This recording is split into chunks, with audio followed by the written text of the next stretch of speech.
You're listening to the Sass Says podcast. I'm your host, Christy Rocha, also known as Sass. I identify as a woman, a wife, and a mother. That should tell you a lot already. And over the last few years, I've learned the value of talk therapy. I have seen how my inner work not only enhances my own well-being, but also my marriage, my parenting, my relationships. And in fact, you wouldn't be hearing this right now if it weren't for the work I've done. My mission is to debunk the misconceptions and stigmas around what therapy is and who it's for. Let's normalize working on our mental health and seeking help when needed. We've all heard of self-care, self-help, and self-love, but do you often wonder how to actually make it all happen? I do. You'll hear strategy-based conversations with professionals, as well as inspiring and validating stories from women who are just like you and me. Think of this podcast as the weekly therapy sessions you didn't know you needed, with a dash of sass, a lot of vulnerability, and me, relentlessly asking, but how? Hello. All right, today I am joined by Cecile Tucker, a registered clinical counselor who helps people build successful relationships by healing underlying trauma. In her private practice, Cecile focuses on how adverse childhoods impact a person's sense of self-worth and identity. Cecile uses EMDR, somatic therapies, and the human connection to help people grow from and through their trauma. So today we obviously talk a lot about trauma. We talk specifically about complex post-traumatic stress disorder and the types of treatments that Cecile does with her clients. We talk about burnout, self-care, and everything she wants you to know about the therapeutic process. All right, so lots going on here. I learned a lot, and so I won't wait another minute. Here's Cecile. Hey, Cecile, thank you so much for being here with me today. Thank you so much for having me. I'm really excited to come and chat with you. Yeah, I think we got some good stuff to get into, but I guess I want to start with why you do what you do and what keeps you in it. Why did you become a therapist? Yeah, I think, I became a therapist. I thought it was just like this choice. I was like, oh, that would just be cool. And I kind of thought it was just this thing that I chose. But I think if we dig into it, there's my childhood was pretty chaotic. I had a pretty chaotic household growing up. And so I think therapy became a natural choice for me to create and help people in a space that I needed help, where it seemed like this place where I was, like I say, just choosing. But in reality, there was a lot of disorder in my house, a lot of family dysfunction. And so what I kind of did was go into a career where I could maybe help people through some of that in a way that I think I really wanted and needed. I also was kind of within my family unit, very much the caretaker in the family. There was a lot of mental illness, a lot of hurt in my family, and I very much took the role of I'm going to take care of everyone. And so I think therapy became this place where I could do that. I thought I would just going to do that as I did in my home, but of course through school learned like, no, don't do that. Right. But I think it was an idea of like, let me try and help people in the way I know how to help, but also give myself the help that I needed without knowing it. Right. Yeah. I think that can be said for a lot of people who find themselves ultimately in alignment with their work and their life, is that I'll speak for myself. I'm trying to help the person that I was a few years ago. Yeah. And it often feels like from that really hard time that we want to so forget about and be away from is really where the good stuff comes and where the growth and the change happens and what maybe propels you to want to do that for others and help others and whatnot. Yeah. It's absolutely like so common that in counseling. So I'm actually a supervisor as well, which means I take on counseling students who are finishing their schooling. And we're actually taught about when you do the schooling to become a supervisor, the concept of the wounded healer, which is this idea that people are drawn to this field because they are wounded and they want to help. And it's so common that we as supervisors need to be aware that you're coming in with stuff. That's why you're here. Let's help you with that, right? Let's make sure that you're not now suddenly in the field with a wound, but no way to help it, right? So super, super common for people to want to help because of what they've been through. Yeah. And that's interesting because I think it's becoming more common, and maybe it's feeling more common because I talk about it all the time, but to think of therapists as human is I don't want to say new, or I don't know enough about it to put a word on it, but Mm-hmm. I think that there is this tendency, and I'd ask you to what you think about it, to think that the person that's meant to be helping you, well, they must be fixed then. They must be totally like got it together, right? I mean, that Yeah. it's yeah. Yeah. And it's not, it's Yeah. just not the case. I think my guess of a part of why that happens is that we as therapists want to not share too much about our life. Like, we don't want to make this about us, right? This is about you. That's why you're here. And so we try to very much make it about you. Yeah. But what that sometimes does, I think you're totally right, is that it makes it seem like we have it all together, when it's like, yeah, no therapist has it all together, but we're going to present a certain side to you so that when you're in therapy, it's about you. Right. A lot of people, and this isn't obviously a rule, but I think a lot of people who come to therapy are people who take care of others a lot of the time and who maybe don't always know how to prioritize themselves. Mm-hmm. And so what we want to make sure is that we're not suddenly making this about us, and that you as the client, Mm-hmm. if that's your natural role, you're suddenly like, let me help you. Let me take on this role, even in therapy, right? Yeah. It makes sense. And I think that it's one thing to have all of the knowledge and go to school and know the techniques and know the signs and know all the things. It's another completely different thing to perhaps recognize something in yourself and then implement a technique on yourself. Like, no, that doesn't just happen. And the very thing about counseling is that we can't see where we're stuck, right? Like, if we knew what would help us get through it, we would have done it. Yes. And so the very thing is we don't know. And so you need someone who's not a part of your life, who can see things with that objective view, who can maybe look at it differently than you can, because it's so hard when you're a part of it to be able to step back and look. No one can do that. Right. And so therapists can't do that for themselves either, because we're just as caught in it as anyone else might be. Yeah. And you're right, just because we have the knowledge doesn't change that. Doesn't change that we're emotionally in the moment and unable to separate ourselves from that, right? Yeah. Is there any other, I know you've touched upon a few things, but is there anything else about therapy that, in terms of your how you view it and your definition of it, that you haven't mentioned that you'd want to add for someone who has like no experience in seeing a therapist? Right. Something I like to say about therapy is that it's both just a conversation with your closest friend and the exact opposite. And I know that's I love that. I'm saying, two things, but at its core, therapy is just having a conversation with someone, right? And so someone who's maybe never been to therapy, they can just think of it that way, that it's just this like, it's just a conversation, except the part of the conversation is only about the client. Right. Like, it's like that time when you're talking with your friend, except in this moment, it's just about you. Right. But it's also absolutely nothing like that, because as a therapist, we have a treatment plan and we have this deep understanding of theory and in terms of what's going to help you get better. And so it might just feel like maybe we're talking, but if I ask a specific question, I'm intentional with that question. There's a reason I'm asking that question rather than the, thousands of other questions available to me. There's a reason I chose that question and tried to direct the conversation in a certain direction. Right. It's because I have that theory, that knowledge, and that plan of what's going to help you. Yeah. And so on one hand, it might feel like a really casual conversation. And I like people to think of that when you're like new to therapy. It's just going to be a conversation. There's nothing terrifying. But also we have a plan, and there's a reason the conversation is going the way that it goes. Yeah.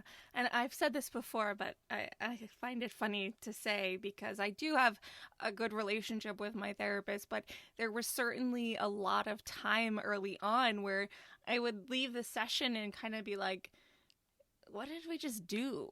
Like, are we doing anything? But then, she'll like hit me with something and I'm like, oh, well, I never thought of it like that, and then you realize, oh, this is what we're doing, it takes some time, I think, is what I'm really getting at. Yeah.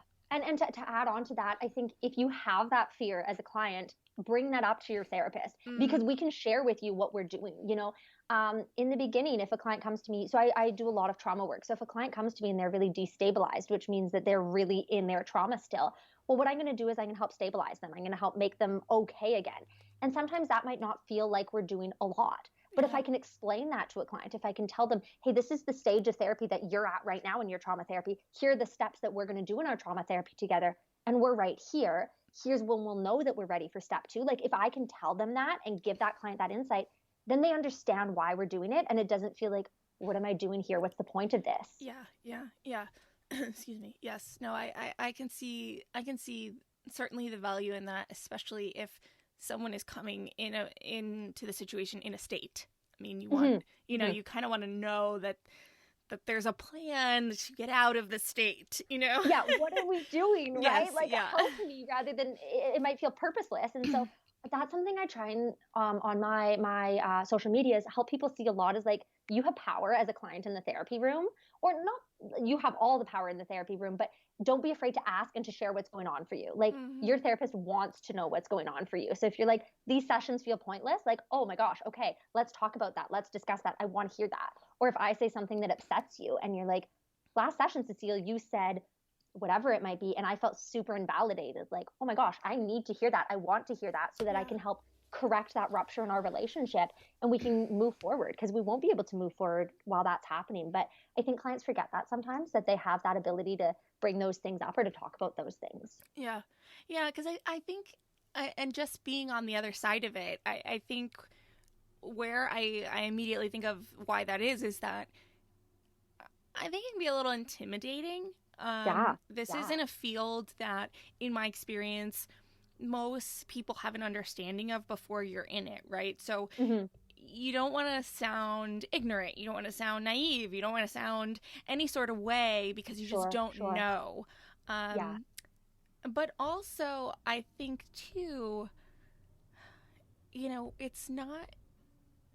it's still, even though it's mental health, right? It's still health. So there's this part of it that is going, well, this feels maybe this, like you're expressing, like, are we going anywhere? This feels pointless, whatever. But there's still part of you that's going, well, this person knows what they're doing. So, and I think it's that, this is another tangent that I won't go down, but I'll say it because it's making me think of it, is like having, like, advocating for yourself. I think that in anything, whether it's mental health or medical health, that's really hard for a lot of people to do. You know? Because we just don't know. Yeah.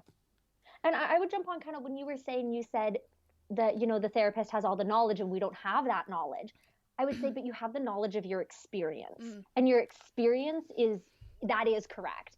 And what's wonderful about mental health, where yes, physical health might be a little different, so I won't go there at all. But with mental health, your experience is really what matters, right? Your experience in the therapy room is what matters. And so your experience, I think, is always correct.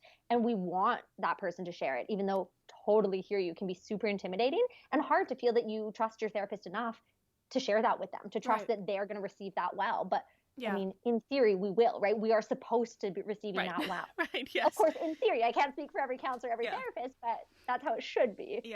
Yeah, because there's still, it's so one-sided, right? The relationship in a way, but we're still two human beings in a relationship. And you still, I think from both sides, it's like, is this going well? Is, it almost, and even I'll speak from my side, am I liked? Am I this? There's a lot still just as human beings that you're processing, even though there is that, like, invisible line. Yeah, absolutely. I love that one of, am I liked? I've done my own therapy and felt that way as well. But that's something I saw a lot on social media once I kind of went into the therapy side of social media, with so many memes and stuff about, like, does my therapist like me? Am I their favorite client? And it really struck me how much and how common that is, that people need so badly to be liked, especially as you're sharing these crazy vulnerable things and going, am I still a good human? Do you still like me? Am I still lovable after what I've shared? Yeah. All right. So let's talk a little bit about what you specialize in. So I specialize in treating CPTSD, which stands for complex post-traumatic stress disorder.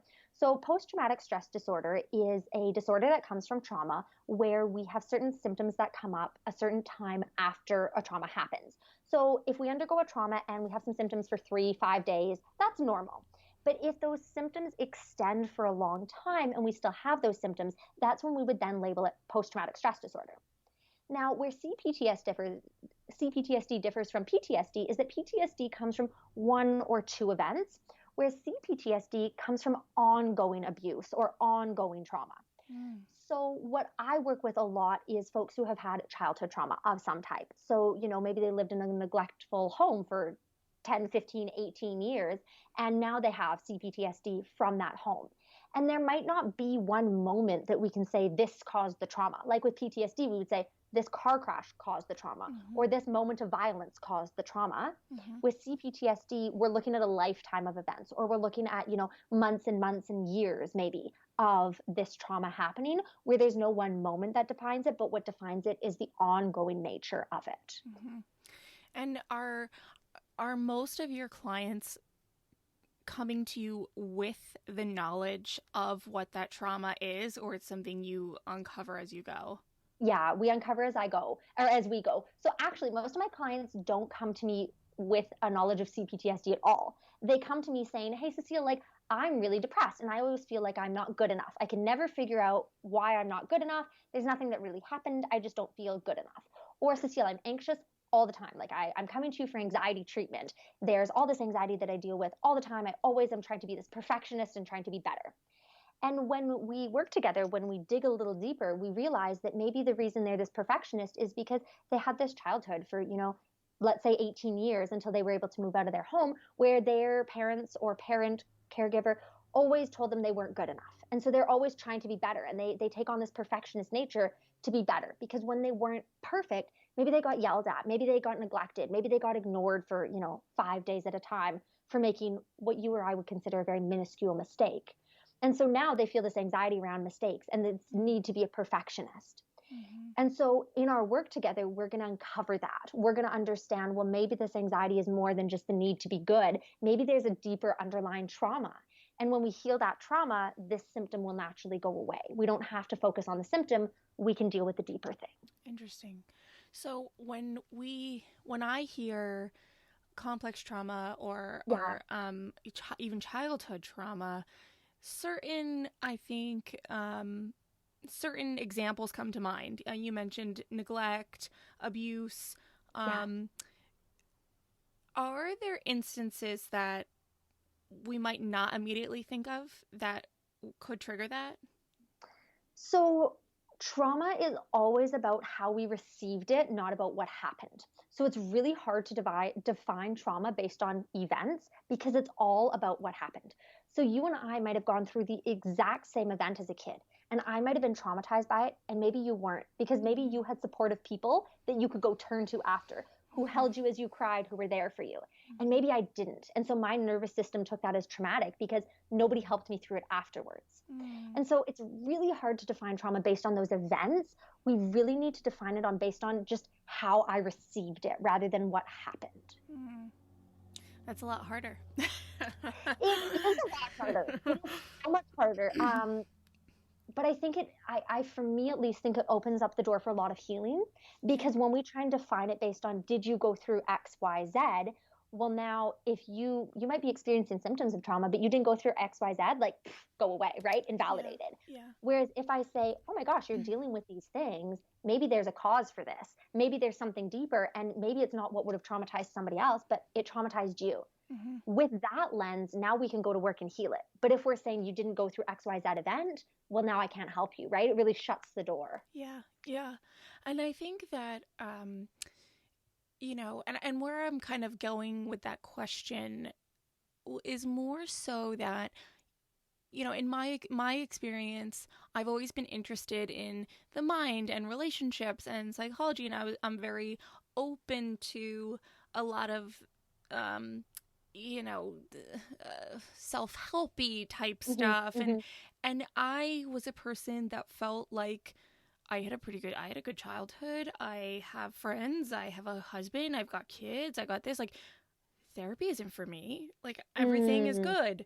And I think where I was going with that is that the more conversations that I have and the more work I do in my own therapy is exactly what you're saying, that yes, on paper, everything is generally really good, but how I might have picked things up, or the perception that I had as a kid, actually might not have been reality. It was my reality, but like, we just process things so differently as a kid, I think, without all of the context, and you don't realize until you're older how it affects your decisions and your feelings and Yeah. your relationships and all of that. So I don't know that I so much have a question. Is more like we're not just simply talking about you were abused as a child or your parents had a nasty divorce, or like it could be anything that impacted you. Yeah, it could be, so small, and it can have this impact that we're still living from and that we have no realization of, right? Yeah. Because I love when you were saying there, like your ability as a kid is different, because that's something that I talk about so much in my office is like, yeah, you today could handle that. You today, you could survive that just fine. But as a little person, when your brain's not fully developed, when you don't have support from people, when you need support from people in order to survive because you're a little person, um, that was very different at that time, right? Like how you handled that was so different than how you or I today could handle that. Yeah. And I think a lot of people don't necessarily realize that, and they say like, yeah, but it wasn't that big of a deal. To you today, it's not that big of a deal. Right. To you back then, it had a much bigger impact that you've completely had to put away, probably for really good reasons. To keep yourself safe at the time, you had to push it away, but it's still impacting you. Just because we don't want it to, just because we think it wasn't a big deal, set in quotation marks, doesn't mean it wasn't. Yeah. And that, and as a parent, that is making me think because, obviously as a parent, I think most parents, we want to try to protect our kids from as much as we can. And the more I go down this journey of this show and whatnot, it's like, I don't know what they're going to grow up to have some sort of complex about, but there's going to be something. I just can't, I just don't know that there's any way for anyone to just go through life, because I think that's the point, in that my kids, what they're seeing and picking up from my mannerisms or my speech or my behavior or this or that, like, I'm an adult doing those things. I hear you. And I think it's Gabor Mate who says this, and I'm going to completely butcher this quote. He says, it's not about what happens, it's about who's there when or after it happens. And I love that one, because it's not about protecting your kids from not going through anything. Like, we cannot do that, and parents burn themselves out so much trying to do that. It's about being there for them after it happens. That when your kid comes to you, oh my gosh, I got bullied at school today and I'm so distressed, do you invalidate them? Do you push that at the side? Do you say, get over it? Or do you show up for them? Do you say like, oh my gosh, that was really hard, buddy. Like, do you want to talk about it? What do you need right now? I think that's the really big difference, is just knowing that you don't have to protect them from everything. It's how can you show up for them when it happens. Yeah. So what does the healing process, what can it look like? I know it's going to be different for everybody, but give me some ideas on what you might do with someone in a session or over a period of time that would help them get through that experience and the feelings and all of that. Sure. So in the most basic way, and I know I said that there's not events that cause this, so I'm going to kind of backtrack on what I said a little bit, because what we actually try to do is we try and understand some of the monumental events that cause the way that we're feeling today. So let's say that someone walks into my office and they feel all the time like I'm not good enough. That's like a feeling that they have all the time. I'm just not good enough. We're going to go back in time, so to speak, and identify from that time period what were the really monumental events that made them feel like I'm not good enough. And again, remember, these can be really small things. It doesn't have to be my definition of what might be big enough to count as not good enough. It's whatever that person thinks. And what we're going to do is we're actually going to go back into the emotion of that time. We're going to kind of access what it felt like for that little person at that time. And we're going to give that emotion what it actually needed them. So I do a lot of emotionally focused therapies where we actually kind of go into the emotion and then we try and meet that need, kind of maybe talking to the younger self and saying what that younger self maybe needed to hear. Like, like we might say to a kid, oh gosh, I'm so sorry. That sounds so difficult. Can I give you a hug? You are enough. You are good. You're still lovable. Whatever it might be. And we're going to get that. I'm going to work with that person to figure out what is it that they needed to hear. And then how do they start giving themselves that? And by going into that emotion, we actually, let me backtrack a touch of when we went through it as a kid, we probably couldn't experience the emotion because we didn't have the capacity for it. And so we pushed it aside and we got rid of it. Now as an adult, we actually need to feel that feeling so that we can release the feeling. And so we're going to go into the feeling, feel it, give ourselves what we need, and then that emotion it can go away. And if we do that for enough of those monumental moments in our life that really made us feel, in the example I'm using, not good enough, if we do it for enough of those really monumental moments, that can help it go away. Yeah. So that's one way I do it. I also do EMDR, which is another type of trauma processing. That can be another way that I do it. EMDR is a little different. It's actually, we do it through bilateral stimulations, which means alternating accessing the left and then the right hemispheres of the brain. We can do that through eye movements, kind of like what you see with hypnosis, when it's like, watch this go back and forth, left and right. We recreate that. It's nothing like hypnosis. It just looks like that. Or we can tap the left and then the right leg back and forth while someone is thinking about their trauma. And that can actually help heal it and put it into the long-term storage where it belongs, rather than letting it still feel like it's happening right now. So those are my kind of main go-to modalities when I'm doing trauma processing with someone. Huh. That second one is, it's interesting. How does that, what's the significance of the left and the right? Right. So you've heard of REM sleep, maybe rapid eye movement, that stage of sleep. Yeah. So we're actually recreating REM sleep while you're awake. And so REM sleep, what they found that it does is it takes our memories from the day and it puts them into the long-term storage where they belong. But traumatic events sometimes don't get stored into the long-term memory where they belong. And so we're recreating REM sleep, so to speak, by alternatingly stimulating the left and then the right side of the brain. And that helps tuck things into the long-term memory where they should belong. And it loses that emotional punch. You might have memories that when you think back on, even if it's from the 5, you can still you cringe when you think of it, or you're like, ugh, that feels gross, even though it's years and years ago. That to me says that it's not stored into long-term memory. If you're still having an emotional response like that, I'm like, something needs to be stored away. And so EMDR helps us store that where it belongs. Mm-hmm, mm-hmm. And are these modalities something that you discuss with your clients and say which one feels right to you, or is it like more this is the course? It's for sure discussion. I can make recommendations based on working with a person. I've done both long enough that I can kind of tell which one might just click with a person more. But we've also I've tried with clients where we do EMDR a little while and they're like, this isn't great. And then we switch modalities and they're like, this one feels better for me. Okay. So sometimes I can take a guess and I can just be like, based on how you're talking, based on what you're going through, I think this one might be good. But let's figure this out together. But it's always up to the client. I'm always discussing this and seeing what they feel the right fit would be, and letting them choose so long as I believe it is helpful and safe. The reason I say that is sometimes EMDR, if you do it too soon, can be really re-triggering. So I won't do EMDR, even if a client comes in the first day, they're like, I want to do EMDR. I might not let us do that right away because we need to build safety before. Yeah. But as long as it's safe, it's the client's call what they want to do. Yeah, we got to work up to it. We got to have an appetizer first. Totally. Yeah. I can't imagine stepping into session 1 and feeling that and doing something like that, because so much of my experience with therapy is just really like you said, building the trust and building the relationship with the therapist. Yeah. And I think, in my experience, I've not had experience with, either of those techniques.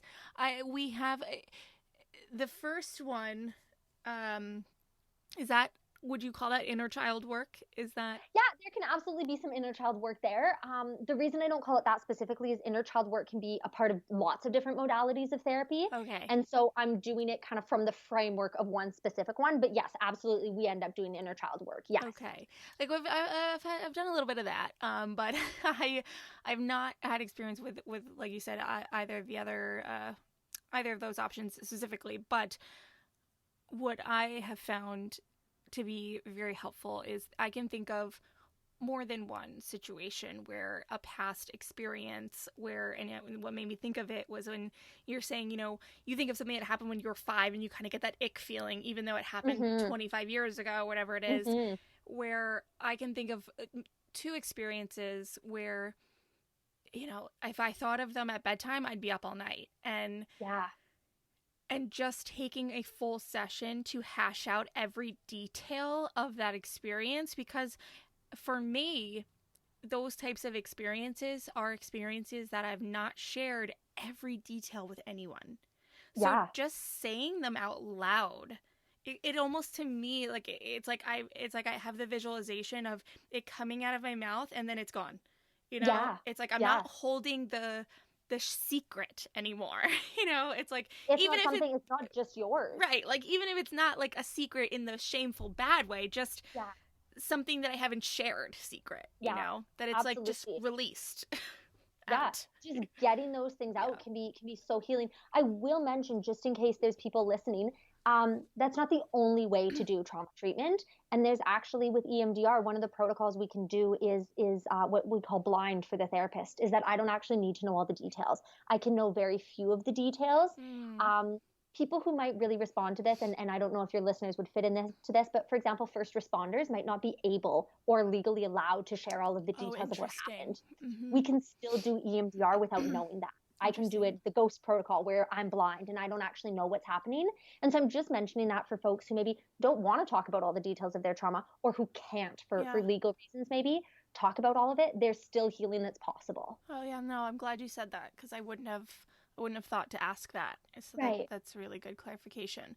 And I want to ask you, as Cecile, I mean, given what you've shared, and you don't have to go too much into it, but given what you shared about your own childhood, how do you protect yourself in those moments? I have to imagine that hearing people's experiences, especially if it's in any way related to yours, might stir up some emotion.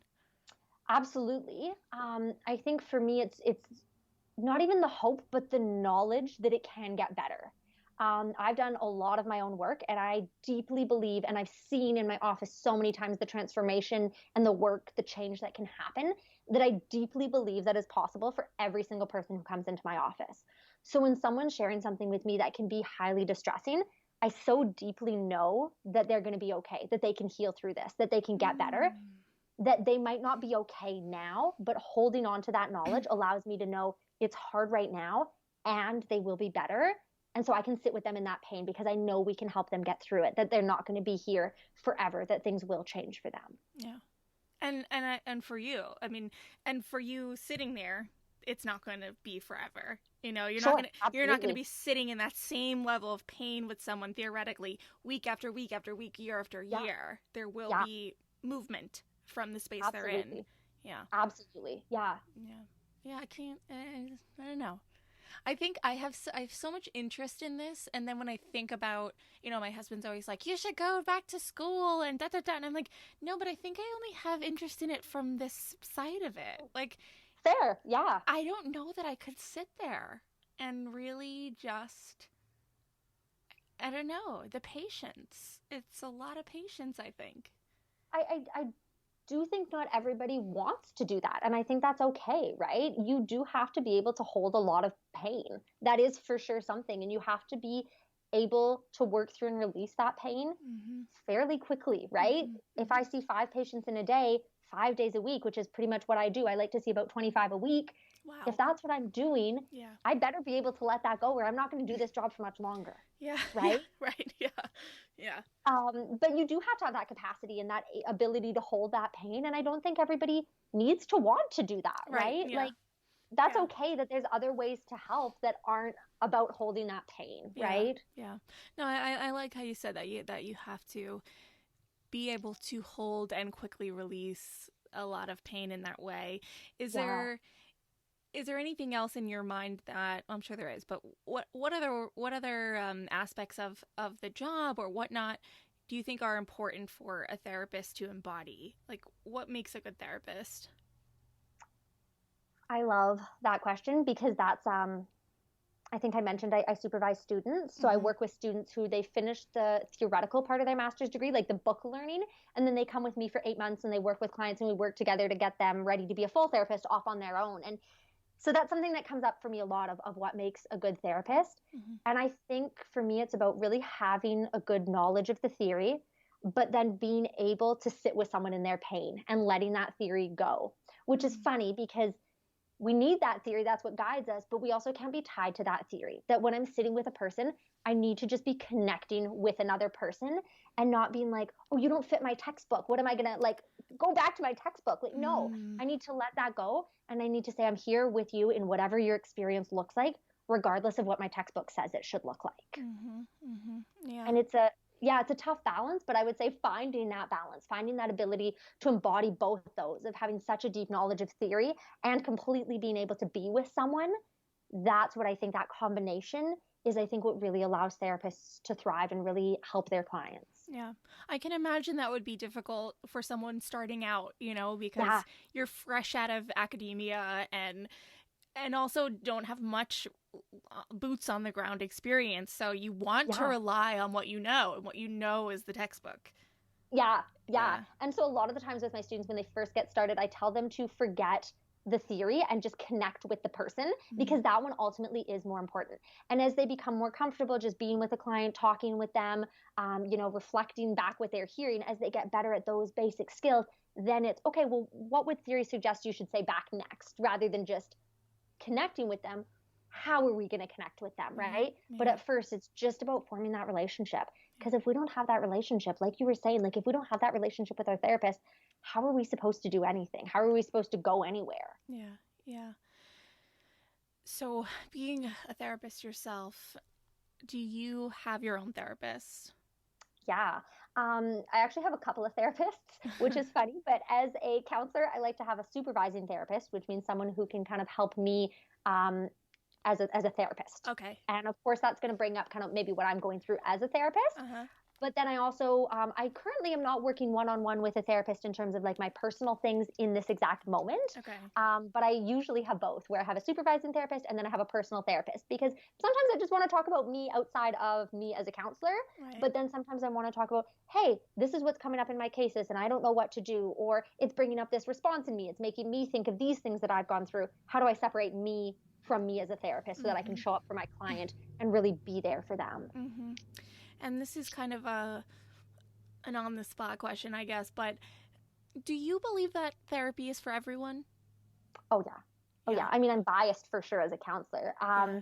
But I truly believe that there's so many different ways that therapy can be used. I'm talking about kind of what I do, but I also think therapy can just be a place to kind of bounce ideas off of someone. And so to no matter what extreme of what we're going through, I think having another person being there and offering support is huge, because we actually know the way our nervous system is built. It's wired to have people. We're meant for people.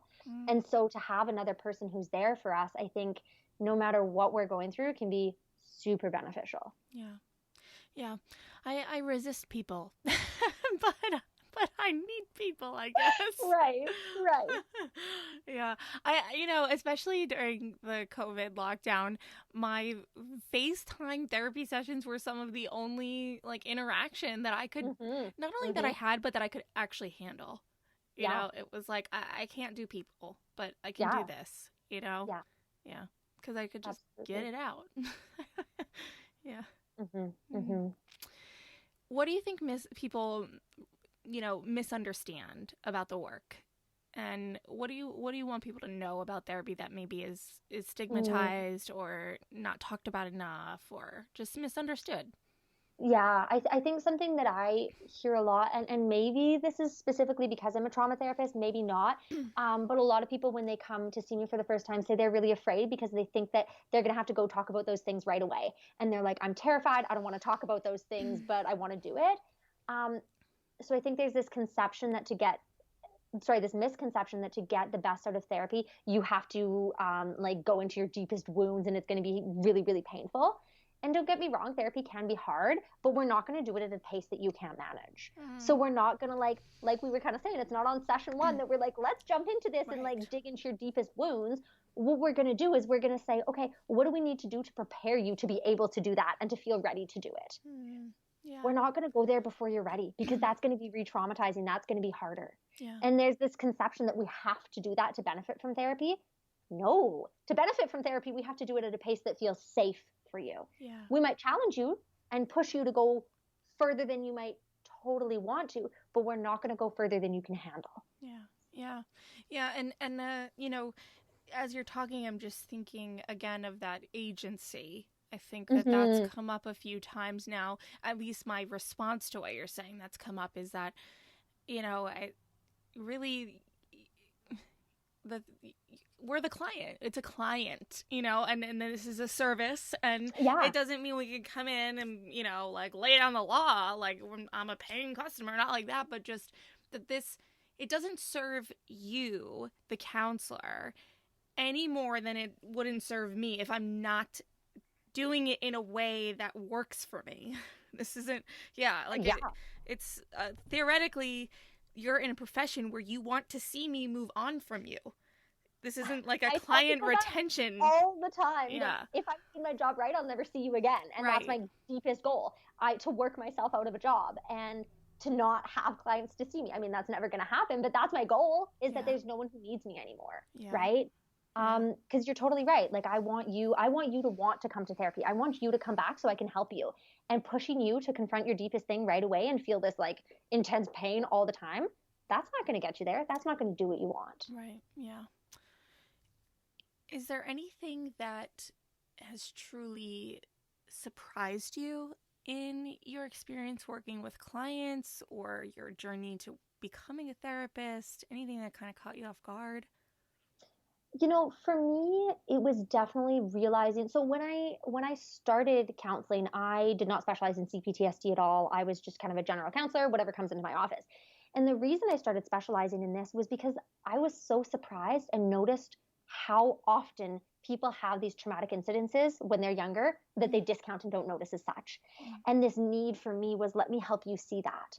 And that one for sure comes from me, because that was my own experience, that I did not see what I went through as traumatic. And it was only later that I was like, oh, this is traumatic. And then realizing how often people had the exact same story as me in that sense of living this life and being like, no, totally fine. And then when we explore, it's like, oh, there's a lot more there. Yeah. It was really surprising for me to see how many people have underlying trauma that they don't even think of as trauma, but that's still impacting how they function today. Yeah.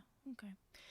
And one thing I ask most people about on the show, because I think it's such a buzzy thing right now, is self-care.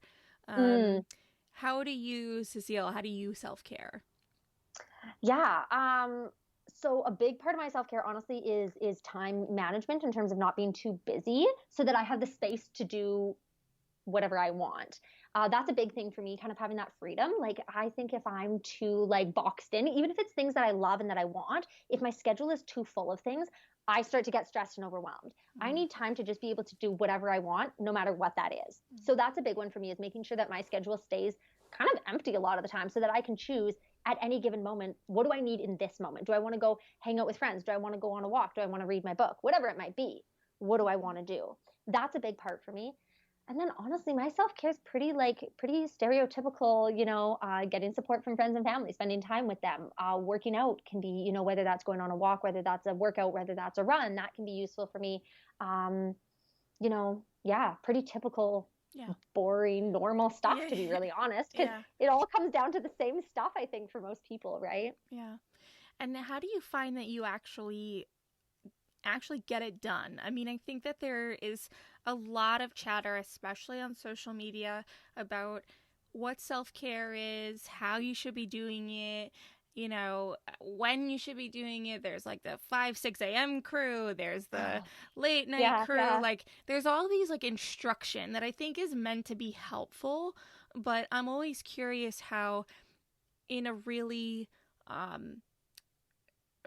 practical day-to-day way, how you're actually making the time between work and other commitments and socializing. Are you scheduling it? Are you what are you doing to actually make sure you're taking care of yourself? A lot of go ahead. I love what you're saying there about there's all this instruction that's supposed to be helpful. And I think for me, it's actually just listening to myself and knowing what I want to do, and then listening to myself and what I need. So I have the ideas of what I like to do in a week. I like to go on one run a week. I like to work out twice a week. I like to spend some time reading every week. I find that really healing. I like to spend time with friends every week. Those are things that I like to do, but I actually never know when I'm going to do any of those things. I don't have a schedule that I follow. I can probably guess that on Monday morning, I'll probably go for a run. That's part of my routine, but I didn't go this Monday because I just woke up and I was like, I can't do this week or today. That's just not happening. And so I'm probably going to go running today after work because I feel energized and I feel ready for it. But it's about listening to myself more than it is about forcing myself. Okay. It's today I have this energy that I think I want to go on a run. Monday, there was not a chance in the world that was happening. And I respected my body and listened to that. And I actually stayed in bed. So Mondays, I don't work till 2 p.m. So I actually stayed in bed till 11 a.m. just reading because that's what I needed on that day. I recognize that I have privilege in saying this. I have that for multiple reasons. I don't have kids yet, so that gives me a lot more flexibility. I don't have anyone who's dependent on me in terms of, family members, anything like that. And I also own a business where I build my own schedule that I have set up in a way that works with my rhythms and my flow. So I recognize that not everybody can do this, but that's what's been working for me, is really just listening to my body in any moment and what do I need now, rather than I'm supposed to do this at this time and so I'm going to do it. Yeah. I mean, but even I know you were clarifying, and I appreciate you doing that. But even the fact that you have this business that you've set up to work for you, there are plenty of women who own their own business that started with that intention and have now gotten to themselves to the point where they have to remind themselves that they need to, and it's okay to say no to things. Because you can have the best of intentions with that, but life happens, chaos happens, stress happens, and we need that reminder that, like, it's okay to say no. It's okay to not run on Monday, even if that's what you had in your calendar or your day book or in your brain to do. Yeah. And I think I have gotten to the point of burnout and then recovered enough times that I'm sick of that cycle, that I know how good it can feel to feel good. And I've not felt good many times. I've worked once I was building this business. Sorry, at one point I was building this business and I was working another part-time job. So I was counseling like 35 to 40 hours a week plus all the other stuff. Right. I was so burnt out and like I was miserable, even though I was going on my runs and doing all this stuff. Like I was so miserable. Yeah. And I've felt that way. And I've also felt really good before. And I've done that enough to know that I just like this space, even though it comes at, could I see more people and make more money? Yeah, absolutely. For sure I could. Could I take on more commitments and maybe really enjoy those and like see more successful or something? Like, yeah, for sure I could. But why? Like, I'm just going to be more miserable doing that. Yeah. And so I think I felt that enough that I'm willing to say, like, I'm willing to make sacrifices to just feel good. Yeah. No, and it's important. It's important to say out loud, because I think so many of us, especially women, for some darn reason, giving ourselves that permission is really hard to do. Especially when you've done it the opposite way for so long. And yeah, I'll ask you, because this is, that burnout is, given everything we've gone through as a society and the lockdowns and the stress and the emotions and losing loved ones and, stay at home parenting and working virtually, like the whole thing, the level of burnout that I'm encountering, not only for myself, but for people that I know personally and through this show, it's next level. And I'm personally starting to wonder, how am I going to recover? How long is it going to take? Because I can see that I'm in a better spot than I was 6 months ago, but sure. I'm still very easily triggered by certain things that might have been part of that burnout a while ago, even though they're not happening as often. And of course, I'm usually thinking, I'm thinking of tantrums and things like that, and being stuck at home if my car is getting service. It's Sure. But is there anything, in your experience of sort of that seesaw of burnout to better burnout? Like, what did you do? How did you facilitate that recovery? Yeah, for me, it's always been about finding what's my actual priority and just focusing on that and letting anything else go, even though I know that's going to mean disappointing some people. And I know that's a really hard thing to even say. I know people struggle with this all the time. But for me, it was about, when I mentioned I was building my business and working one job, I was working for a nonprofit, and I had to quit that nonprofit. Do you think that broke my heart? Absolutely. That actually fit a lot of values of mine to be able to work for a nonprofit. And I loved my coworkers there, and I loved my clients there. I connected so deeply with so many of them. And I knew that was so hard to do, to leave those clients behind and to say, I can't be the one who's there for you, and to know that was going to bring up stuff in those clients. Yeah.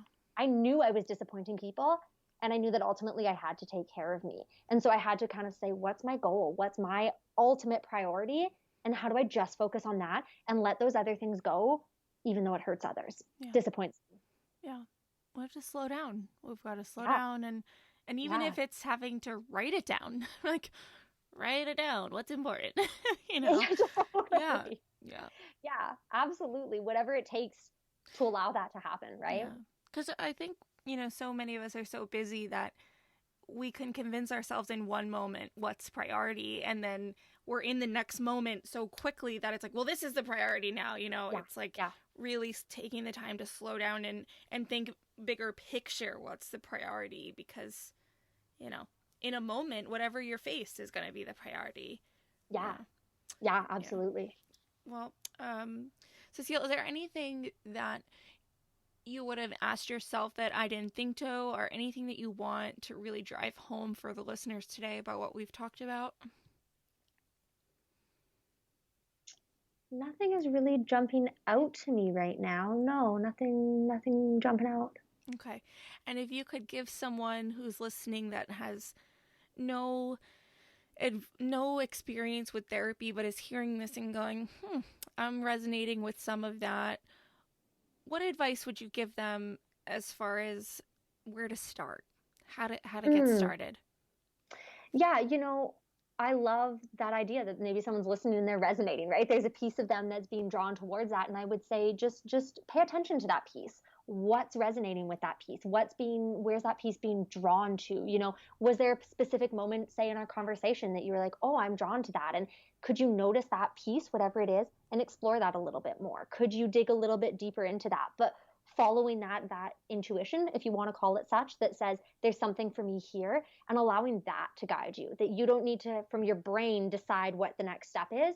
If you trust that piece of you that's resonating, I think it's naturally going to guide you to whatever it is that you need next, if you just give it that space to allow it to happen. Yeah. And I think that might be the hardest part, though, is you know, we want the immediate gratification. We want the answer. And there's not always one right away or right in front of us, right? I can say for sure that I resonate with you saying that, because I'm very much like let's make it happen now. Let's do this. And so learning to slow down for me and for my clients has actually been so hard a lot of the time, because I want to move forward. Let's make it happen. Let's go. And unfortunately, a lot of healing is the exact opposite, that we need to slow it right down. And that's difficult, but that is where the healing happens, I think. Yeah. I don't know. This came to my mind. Have you watched any episodes of Seinfeld? Yes, I've seen, for sure some. There's an episode, I don't know why the circumstances, but Kramer is pretending to be Fandango. And he's on the phone, and I don't know if it's Jerry or George or whoever thinks they're calling Fandango to get the movie times, and Kramer's doing the whole, okay, press 1 if you want to see this movie, press 2 if you want to see this movie, but he's not a recording, so he's whatever.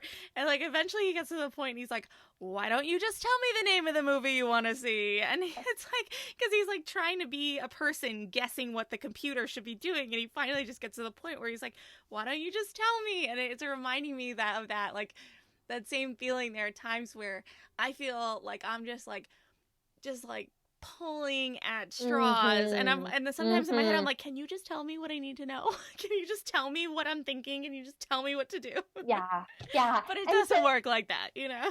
And it's frustrating, but allowing it that space to emerge rather than pulling at it and figuring it out, that's where the healing is, I think, right?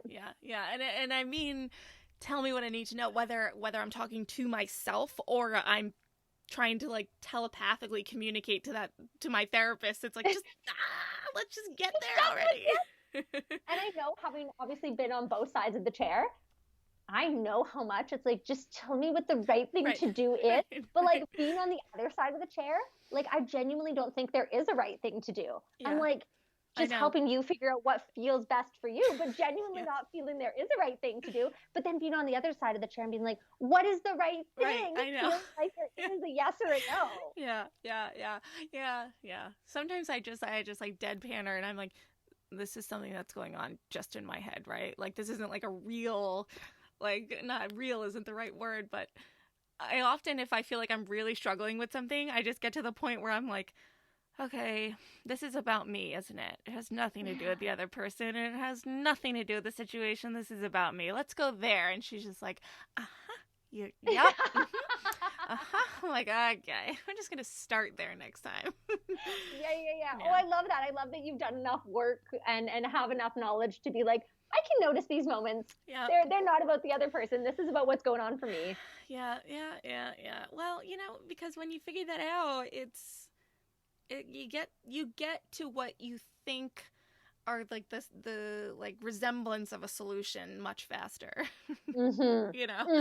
Absolutely. Yeah. Because it's so hard to, when we're trying to control others and fix it in others, like we get stuck because there's nothing we can do. But when it's like, what is this bringing up for me? What do I need to shift within myself? Well, we actually have control of that. So then there's options available to us. Yeah. Exactly. All right. Well, I'm so glad that we had this conversation, because I think that talking freely and talking just as two people about this sort of thing is just so necessary, because I think that as we said earlier, it can be an intimidating environment for someone who has no experience and has no idea what to expect, and doesn't realize that, you mentioned a few times maybe that whatever they think their circumstances are as not being bad enough to warrant help is just like, that's got to go away. So yeah, absolutely. Absolutely. So important to talk about these things, especially I love that you're doing this with therapists who can say from the other side, I am not bothered when a client comes in and it's not bad enough. Right. Because that's not a thing. Right? Yes. But clients will say that to me. I'm taking up someone's spot, someone else who could use this more. I'm like, no, you're not. What are you talking about? Right. But that's their experience, right? Yeah. So to hear from counselors, us truly, genuinely saying that's not the case. We want to see you. If you feel you can benefit from this, we want you here. Please come. Yeah. And in the meantime, I will share, your website and your social media handle, so people can start to, at least if they don't have experience with therapy, but maybe this conversation sparks something for them, they can start to kind of poke around and see what you've got going on. So, Cecile, thank you so much for your time, and I really enjoyed talking to you. Yeah, thank you so much for having me. This has been a lot of fun.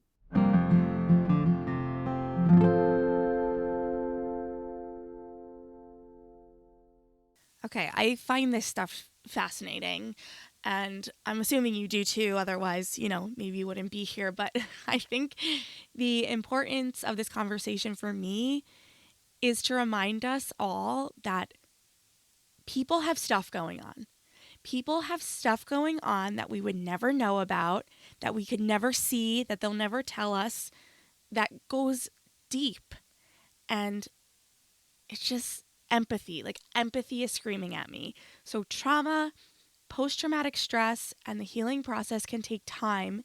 And it's so important that we allow for people's messiness in the process. And talking about this, what I'm thinking about is, something as random as having a poor experience with another shopper in a grocery line. Like, I am that person now that might be pissed, but I'll go, maybe they just left a therapy session where they were working through an adverse childhood experience, and that is what's on their heart right now and why they're acting this way. And that might not be the case, but it allows me to give space. It allows me to process the situation from a place of kindness rather than defensiveness. And it's funny because, Sass is my nickname and alter ego, but the nickname and why I use it still to this day has transformed a bit. Using the example of a poor experience with another shopper at the grocery store, the first version of Sass would have confronted that person head on and, I don't know, just been the finger snapping person. And now this version of Sass would probably be the person to confront everyone around the person having a hard time and say, hey, let it go. You never know what's going on with someone. Let's just stand down a minute. So I think it's important to learn about what our fellow humans are experiencing and to take Cecile's advice and practices and implement them into your life however they fit.